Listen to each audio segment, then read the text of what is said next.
Agora, como o Renan disse, para falar do nosso patrimônio. A gente estava no ar, aqui no Entre Nós, há alguns dias, no comecinho de fevereiro, quando nós noticiamos a queda, o desabamento de parte do teto daquela igreja lá no Pelourinho, em Salvador, a Igreja São Francisco, que acabou matando uma moradora aqui do interior de São Paulo, uma turista que passeava lá no Pelourinho. E então soubemos que aquela igreja estava numa condição muito precária. Isso, inclusive, esse fato, esse desabamento, acabou motivando uma fala do presidente Lula cobrando que investimentos sejam feitos no nosso patrimônio histórico. Por isso, hoje, a gente recebe aqui em visita à Band o presidente do IPHAN, que é o Leandro Graz, presidente do IPHAN, que é o Instituto do Patrimônio Histórico e Artístico Nacional. Ele está aqui no estúdio da Rádio Band News FM. Bem-vindo, boa tarde. Boa tarde, Adriana. Boa tarde, Renan. Todos os espectadores da Band News FM. É um prazer estar aqui com vocês. E para nós, uma oportunidade da gente falar de algo que a gente sabe que tem sérios problemas, que é o nosso patrimônio tombado. Eu queria começar pedindo que o senhor explicasse para a gente a situação do que se sabe que está em risco em Salvador. O número que a gente acabou de receber aqui de um levantamento é que são mais de 340 imóveis tombados, falando só de Salvador, em situação de altíssimo risco, ou seja, um acidente pode acontecer nesses imóveis. O que está sendo feito para que a gente não tenha que noticiar uma tragédia como aconteceu na igreja novamente? Muito bem, Adriana. Essa é uma oportunidade importante para que a gente possa explicar também como que se dá o acompanhamento de imóveis em áreas tombadas, o acompanhamento de bens tombados pelo próprio IPHAN. O Centro Histórico de Salvador é um bem cultural tombado. Ele é, inclusive, patrimônio mundial reconhecido pela Unesco. Nesse conjunto de Salvador, a gente tem mais de 3.500 imóveis. A maior parte, habitações. São casas de pessoas, de famílias. Quem faz o acompanhamento desses imóveis, em parte, é o IPHAN, principalmente falando dos bens tombados individualmente, como igrejas, museus, teatros, alguns casarões.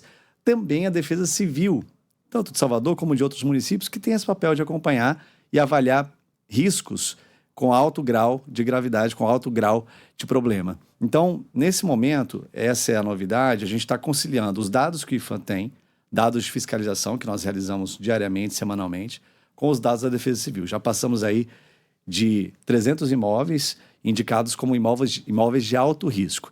E aí o papel da Defesa Civil, nesse caso, tem sido não só autuar, mas em alguns casos até interditar, incluindo em algumas igrejas que estão em situação muito precária.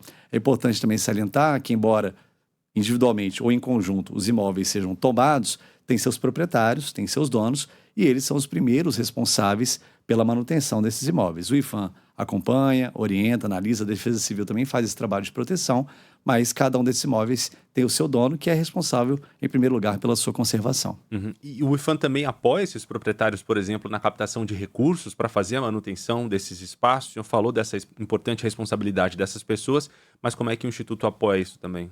Pela legislação brasileira, nem todo proprietário de um bem tombado tem direito a receber investimentos públicos. Apenas aqueles proprietários que são considerados incapazes financeiramente, como a legislação diz, hipossuficientes.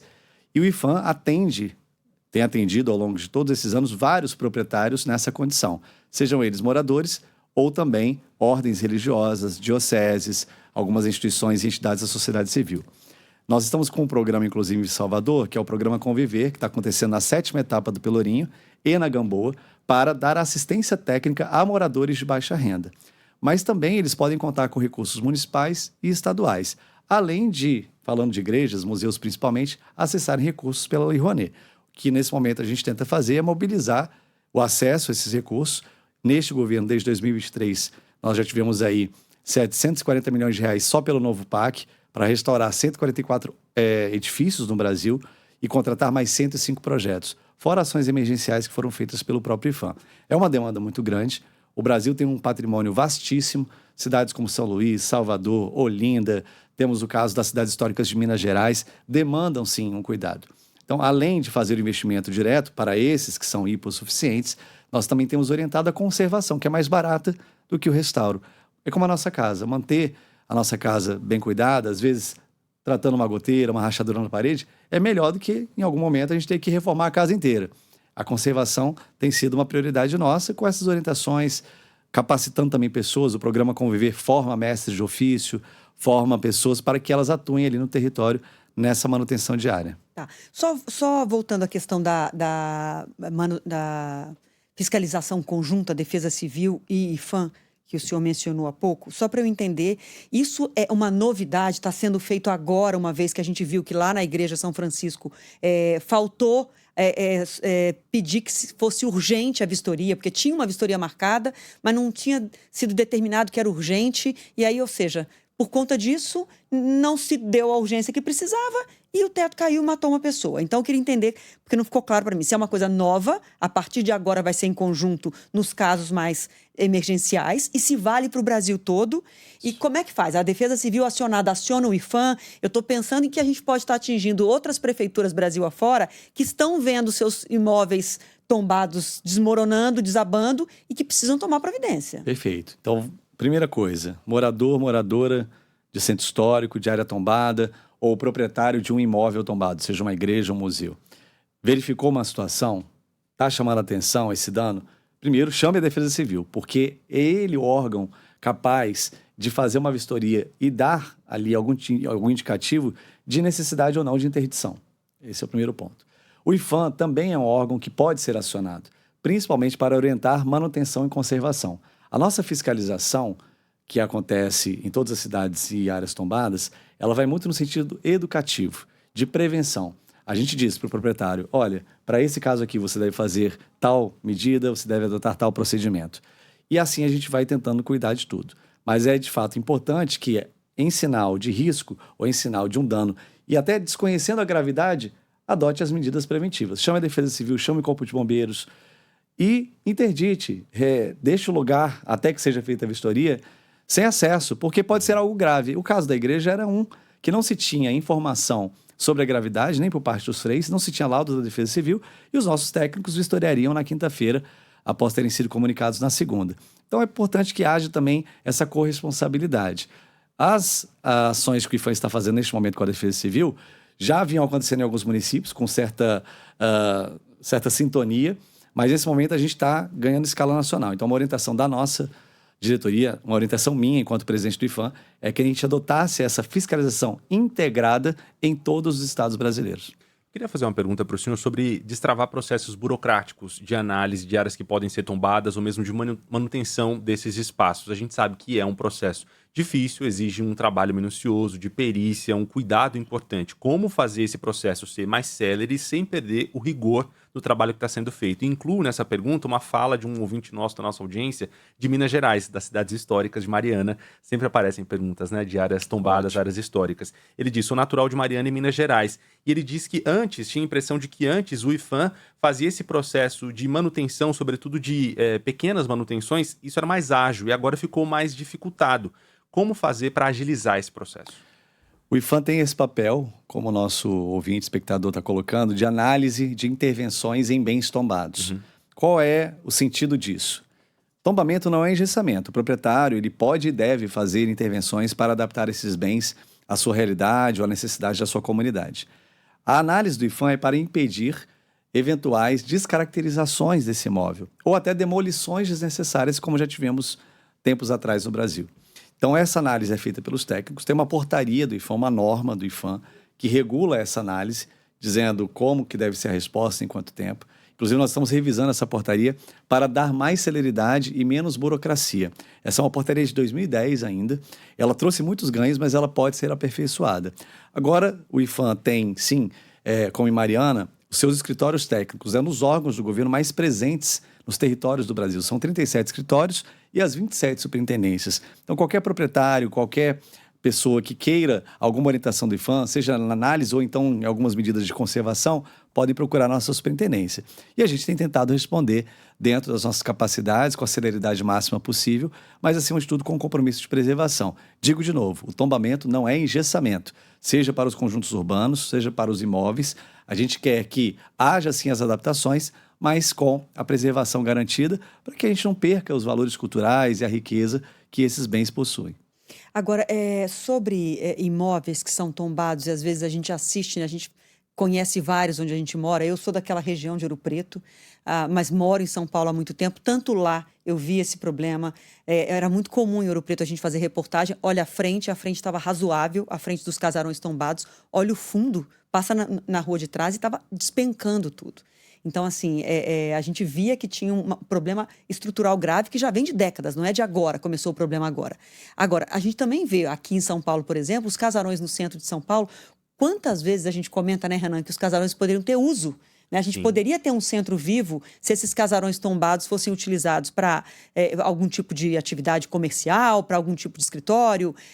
E o que falta muitas vezes é interesse, porque não são imóveis que podem fazer tantas adaptações, que podem ser modificados. Não falta também um projeto em que seja liderado pelo IPHAN, pelos órgãos envolvidos nesse assunto, para que esses casarões com potencial de um uso sejam estimulados, haja um estímulo para que corporações queiram usar. Se a gente tivesse alguns bancos, algumas empresas ocupando casarões de São Paulo, no centro, a gente teria outro centro. E, no entanto, a gente caminha pelo centro, a gente vê os casarões tombados indo caindo aos poucos, decaindo, né? Ano após ano. Adriano, o IPHAN é absolutamente favorável à ocupação dos imóveis nos centros históricos. O que falta para que isso aconteça? É importante a gente compreender também como se dá a legislação e como se dão as responsabilidades. Veja, quem tem as ferramentas para fazer estímulos de ocupação são as prefeituras. Em que medida? Por exemplo, isentando IPTU em áreas tombadas.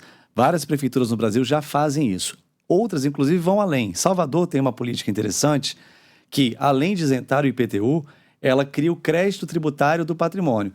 Quem reforma um imóvel em área tombada, além de não pagar o IPTU, vai ter um crédito de tributos, um crédito em impostos que pode realocar em outros impostos ou até transferir para outras pessoas. Temos, a partir do Estatuto das Cidades, que é uma legislação nacional, a orientação para que a gente tenha ampliação de potencial construtivo em áreas fora do centro histórico, de forma a pessoa dar contrapartida na recuperação de imóveis na área tombada. Ou seja, eu construo um pouco mais fora do centro tombado e, em contrapartida, eu recupero os imóveis que estão ali no centro tombado. Portanto, há ferramentas de gestão que já estão sendo aplicadas. O IPHAN tem apoiado as prefeituras, estimulado. Na reforma tributária, nós apoiamos um artigo que foi aprovado, que é a isenção fiscal para investimentos em áreas tombadas. Agora, com a regulamentação da reforma, com a sua implementação, nós teremos certamente um estímulo a obras nessas áreas e também outras políticas de promoção da habitação no centro. O centro tem que ter, sim, residência. Não dá para pensar o centro apenas na perspectiva do empreendedorismo, do comércio, serviços. Não só as habitações, mas prestação de serviços públicos, restaurantes, hotéis, tudo isso pode estar no centro. Em relação a São Paulo e outros lugares, nós temos também um problema cartorial que as prefeituras precisam solucionar em parceria com os cartórios, de fato, que são processos de espólio que estão parados, transferências de imóveis que não foram concluídas, abandono de imóveis. Precisamos fazer a busca ativa desses proprietários que deixam os imóveis abandonados, vão embora muitas vezes até do Brasil e depois que o imóvel está em ruínas, eles aparecem para ter que demolir e construir outra coisa no lugar. E aí o terreno vale muito. E aí o terreno vale muito porque ele está do lado de uma área nobre. Então é preciso um esforço, conforme determina a Constituição, entre estados, municípios e União, sociedade civil e também setor privado. A preservação do patrimônio é tarefa do poder público e da sociedade, conforme diz o artigo 216. E o que nós estamos, nesse momento, tentando implementar no Brasil é um grande pacto pelo patrimônio cultural, delegando as responsabilidades, esforços conjuntos. Existe no Congresso um projeto de lei que cria o Fundo Nacional do Patrimônio, projeto 1868, está lá na Comissão de Constituição e Justiça. Então, é importante que a sociedade também nos ajude a mobilizar o Congresso para aprovar esse projeto. Assim, a gente consegue captar recursos nacionais, internacionais, públicos e privados para ampliar os investimentos no patrimônio. Tá certo. Nós ouvimos aqui no Entre Nós, na Band News, Leandro Grass, presidente do IPHAN. Muito obrigado pela participação, presença do senhor por aqui. Bom trabalho. Eu que agradeço. Obrigada demais. Tomara que o senhor possa voltar em outro momento com números mais positivos. Que essas iniciativas deem frutos, deem resultado para a gente ter orgulho do nosso patrimônio histórico e cultural. Sem dúvida. O Brasil é uma grande potência e a gente espera colocar esse patrimônio de pé e vivo, aberto a toda a população, cada dia mais. Obrigado. Bom trabalho, viu? Obrigado. Tchau, tchau.